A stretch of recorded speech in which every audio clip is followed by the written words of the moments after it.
Hey, Brian here with DIY Outdoor Life. If there's something that's annoyed me since day one about this Bushwhacker, it's these BAL stabilizing jacks.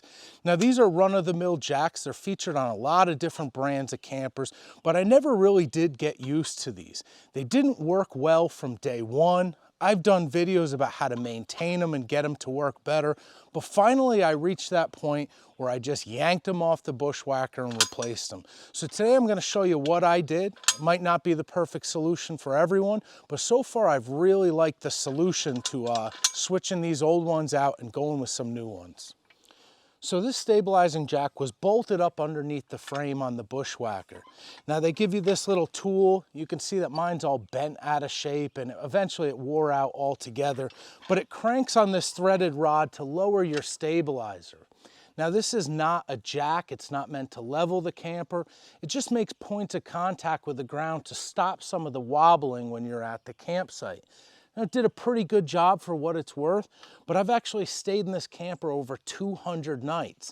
That's a lot of up and down on these materials, and a lot of times they're not even designed to be used that much. So what I noticed, even with a lot of maintenance, I did a whole video on maintaining these with proper lubricant, it still was noisy, clunky. The last time I was at camp with this, it actually hung up in the bottom position, and I was tired of banging on it with a hammer. So I took a ratchet, took it off altogether. It's just 3 bolts, 3 little lags that go up into the frame, and this came right free. So I took them both out, and then I decided what I was gonna do to replace these. So to start this job, you just take a ratchet and undo the little lags that came with the BAL stabilizers. There's 3 of them, it comes off, it's only gonna take you a minute. To install these, there's a number of different orientations that these could go. And I monkeyed around with some different designs because none of them quite seemed ideal, but ultimately I went with the first one that I was considering. Now, I was thinking about putting an extra plate of like steel there and bolting it in so I could put these at an angle and kind of hide it a little bit so that there's not a shin knocker.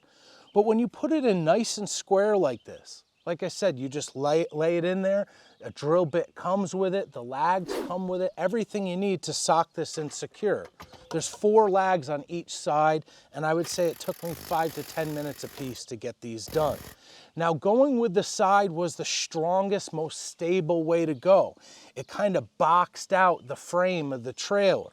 The downside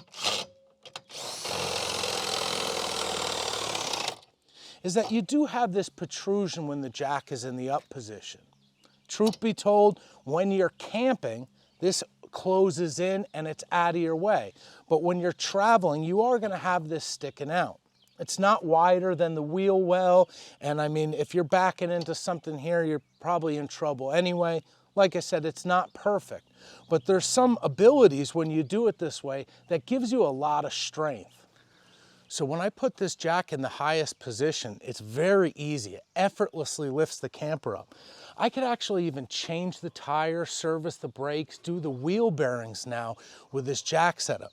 The whole camper is a lot more stable, and I just have this one jack down. So an added feature here, and like I mentioned before, is this lug size on your jack is the same as the lug on your wheel. So if you have a breaker bar and a ratchet, they can be used interchangeably, but your drill attachment and the crank that came with the Libras is actually the same as the one that lowers the spare tire underneath. That tool didn't come with the Bushwhacker, so this sort of compatibility with sizing helps me reduce the tool bag that I have to bring with me when I'm camping. So I hope this video helps some people out. This was a huge improvement from quality at the camp to getting a good level campsite to even service and maintenance items. Like I said, if you get a roadside flat, this is really gonna come in handy. But nothing's perfect. Leave me a comment with what your solution would be to this little shin knocker here. Maybe like a big tennis ball or a pool noodle with a bungee cord or something when the camper's in storage. Let me know. Use the link in my description if you're interested in getting the same thing.